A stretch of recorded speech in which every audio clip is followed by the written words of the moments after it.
ভরসা ঈশ্বরের প্রতি যত গভীর হবে, মজবুত হবে, তোমার জীবন তত আনন্দদায়ী। বিশ্বাস, আমরা প্রভুর ওপরে যত গভীর বিশ্বাস আর ভরসাতে আগে বাড়ব, নিজেদের সেই ফেথ, সেই গভীরতাকে আমরা যত উন্নত মানে উঁচায় উঠাবো। আমি তোমাদের সত্য সত্য বলছি, প্রভুর দাস হিসেবে তোমার জীবন থেকে তত তাড়াতাড়ি, তত খুব শীঘ্রই অন্ধকার জগতের যে শক্তি, যে স্পিরিট তোমার জীবনে কার্যকারী করছিল, তা তোমার জীবন থেকে বাহির হয়ে যাবে। ভরসা ঈশ্বরের প্রতি যত গভীর হবে, মজবুত হবে, তোমার জীবন তত আনন্দদায়ী হবে। ঈশ্বর সর্বশক্তিমান, তিনি মহান, তিনি পবিত্র, তিনি সত্য, তিনি সুন্দর। যখন আমরা ঈশ্বরের সঙ্গে সেই গভীর প্রেমের সম্পর্ক জুড়ি, যখন আমরা ঈশ্বরের সঙ্গে সে বিশ্বাস আর ভরসার সঙ্গে সে সম্পর্কে আমরা এক হই, আমাদের সম্পর্ক তখন মজবুত হয়। আমার প্রিয়, আমি পরমেশ্বরের দাস হয়ে তোমাদের কাছে এই মেসেজ, এই সুসমাচার পাঠাচ্ছি। ঈশ্বরের ওপর তুমি তোমার বিশ্বাসকে গভীর করে তুলো, দৃঢ় করে তুলো, মজবুত করে তুলো। এমন তোমার বিশ্বাস না থাকুক যা একটা ঢেউতে তোমার সেই দেওয়াল তঞ্চনঞ্চ হয়ে যায় ভেঙে। তুমি সেই ফেথ, সেই বিশ্বাস তৈরি করো। তোমার জীবনে আঘাত আসছে, তোমার জীবনে সংকট আসছে, তোমার জীবনে সমস্যা আসছে, তোমার জীবনে হতাশা আসছে, তোমার জীবনে অনেক দুশ্চিন্তা আসছে, কিন্তু ঈশ্বরের উপরে তোমার যে বিশ্বাস, যে ভরসা, যে গভীরত্ব, তা যেন কখনো না হারিয়ে যায়, তা যেন কখনো না বিলুপ্ত হয়ে যায়, তা যেন কখনো না শেষ হয়ে যায়। কারণ ঈশ্বর কথা দিয়েছেন তোমাকে রক্ষা করার। যীশু খ্রিস্ট তার মহামূল্য রক্ত দিয়ে তোমাকে কিনে নিয়েছেন। যীশু খ্রিস্ট নিজ প্রাণ দিয়ে তোমাকে কিনে নিয়েছেন। বিশ্বাস করো, তিনি এই কারণে তোমার জন্য প্রাণ দিলেন, যেন বিশ্বাসে মজবুতিতে তুমি দৃঢ় হয়ে দাঁড়াতে পারো। আর তিনি তোমার হয়ে কথা বলছেন। যদি আমি বাইবেল দেখি, ইব্রিয় তার 11:6 লেখা আছে, কিন্তু বিনা বিশ্বাসে প্রীতির পাত্র হওয়া কাহারও সাধ্য নয়। কারণ যে ব্যক্তি ঈশ্বরের নিকটে উপস্থিত হয়, তাহার ইহা বিশ্বাস করা আবশ্যক যে ঈশ্বর আছেন, এবং যাহারা তাহার অন্বেষণ করে তিনি তাহাদের পুরস্কার দাতা।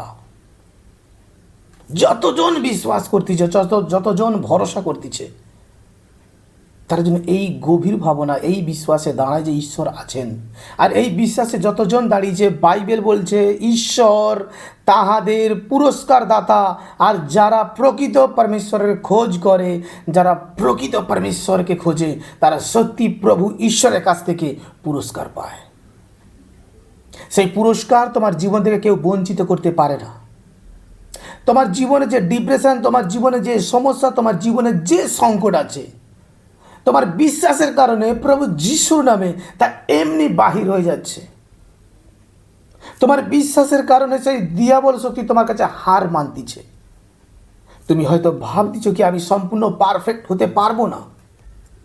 আমি তোমাকে সত্য সত্য বলছি, বাইবেল বলছে তুমি পারফেক্ট হতে পারো। বাইবেল বলছে তিনি তোমাকে গঠন করবেন। বাস সেই বিশ্বাসে ঈশ্বরের খোঁজ করার, ঈশ্বরের প্রতি সেই বিশ্বাস, ভরসা, ভালোবাসাকে নিয়ে আসো।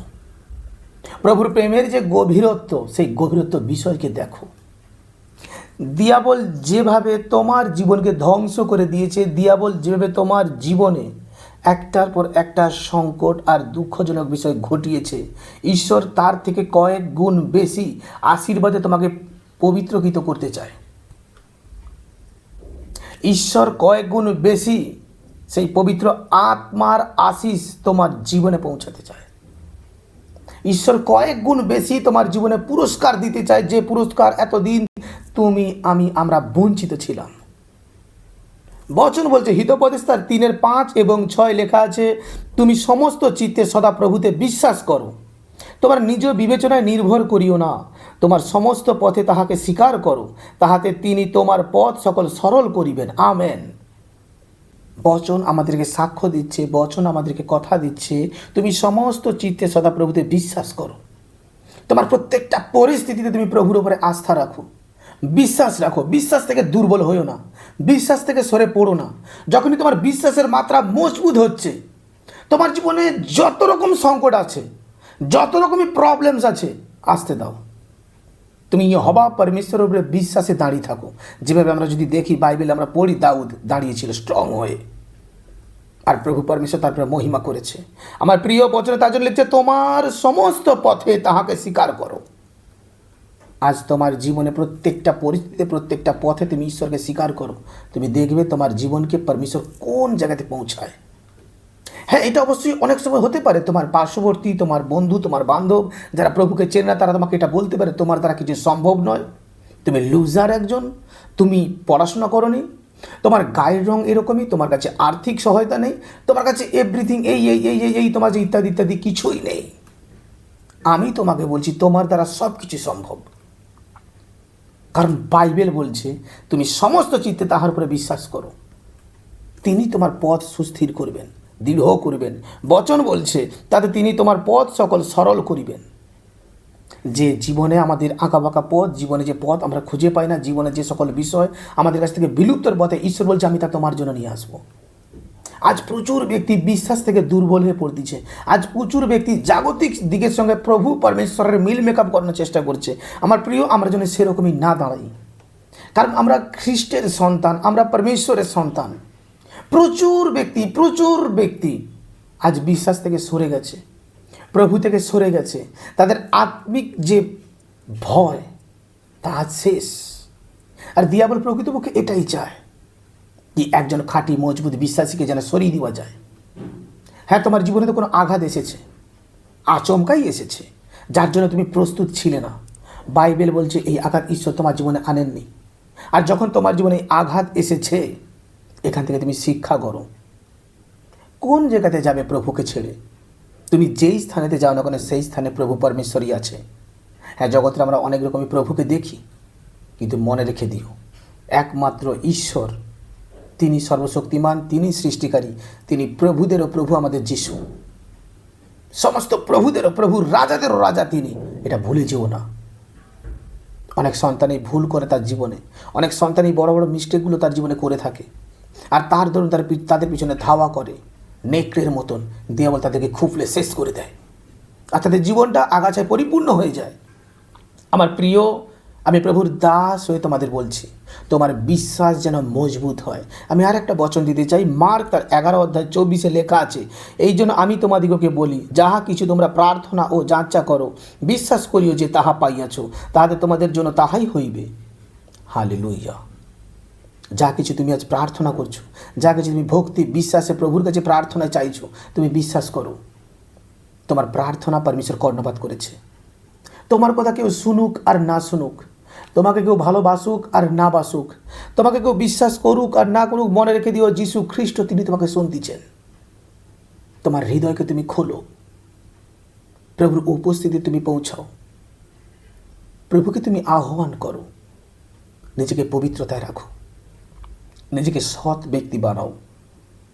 তোমাকে অনেক ব্যক্তি খোঁচা দিতে পারে, তোমাকে অনেক ব্যক্তি ছোট করতে পারে, তোমাকে অনেক ব্যক্তি উপহাস করতে পারে, কিন্তু জীবনে এই সকল বিষয়গুলোকে না বেশি প্রত্যক্ষ করে দেখো, তাহলে কখনো তোমার জীবনে তুমি উন্নতি আর ডেভেলপমেন্ট তুমি আনতে পারবে না। কারণ সমাজে বা তোমার আশেপাশে এরকম কয়েকজন থাকবে, অবশ্যই আমি তোমাকে বলবো এই সকল ব্যক্তি এক প্রকারের তোমার হয়ে কার্যকারী করছে। তোমার জীবনের লক্ষ্য তুমি স্থির করো, আর পরমেশ্বরের কাছে সেই প্রার্থনা করার জন্য সেই লক্ষ্য তোমার জীবনে তিনি পূরণ করেন। বচনে বলেছে তুমি প্রার্থনায় যা কিছু চাইবে তা বিশ্বাস করে যেন তুমি পেয়ে গেছো, আর তাই তোমার জন্য করা হবে। তুমি যদি বিশ্বাসে ভরসাতে তাই করো, আর প্রার্থনা বলো কি, প্রভু আমি যা চেয়েছি তা আমি পেয়ে গেছি, আমি সত্য সত্য বলছি। তোমার মনের আশা, তোমার মুখের সেই অঙ্গীকার, তোমার ভরসা, প্রভুর উপরে তোমার বিশ্বাস, তিনি কখনো বিনষ্ট হতে দেবেন না। আমাদের পরমেশ্বর বিশ্বস্ত, আমাদের পরমেশ্বর বিশ্বস্ত। মনে রেখো, তিনি কখনো তার অনুসারীকে, তার ভক্তকে, তার পুত্রকে, তার সেবক সেবিকাকে দুঃখ করেন না আর অনাথ রাখেন না, কখনো দুঃখ দেন না। আজ মানুষ তোমাকে যা কিছু বলুক, প্রভুর উপরে ফেথ আর বিশ্বাসে তুমি দৃঢ় হও, প্রভুর সঙ্গে যুক্ত হও। দেখো প্রভুর অদ্ভুত মহিমা তোমার জীবনে কার্যকারী করতেছে। প্রত্যেকটা সময় প্রভুর অলৌকিক কার্যকারী তোমার জীবনে কার্যকারী করতেছে। আমার প্রিয়, আমি সত্য বলছি, প্রভু পরমেশ্বরের সেই বিশ্বাস ইমানদারি জীবনযাপন করো, আর দেখো সত্যি সেই বিশ্বাস তোমার জীবন আগে বাড়িয়ে দেবে। সত্যি সেই বিশ্বাস তোমার ঘর পরিবারকে বদলে দেবে।